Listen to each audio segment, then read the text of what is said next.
Radhika Pawar madam, Momare madam, Kadam madam, Badkas madam, त्याच्यानंतर बेडवे सीमा गुजर madam आणि बाळानो, बरोबर मगापासून तुम्ही ज्या काही प्रतिक्रिया व्यक्त केल्या त्या प्रतिक्रिया कुठून आल्या?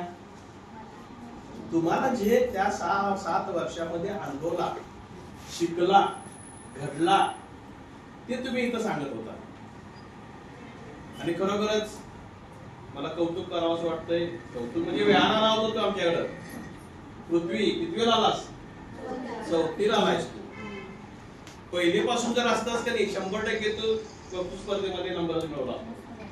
एवढं भारी तुझं वक्तव्य आहे.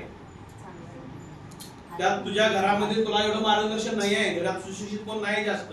आई काय 4 मुलं त्यांची फाउंडर, 2 बहिणी 2 भाऊ. लगेच तयार होतोय तो. बोलण्याचा उद्देश काय? पृथ्वीला मार्गदर्शन आवश्यक आहे आणि त्या पद्धतीने तो आल्यानंतर मार्गदर्शन आम्ही केलं. आणि तोही कोरोना काळात आला. कोरोना नंतर मला वाटतं 1-1.5 वर्षामध्ये 4थी आणि 5वी या काळामध्ये. आणि त्याचबरोबर माझे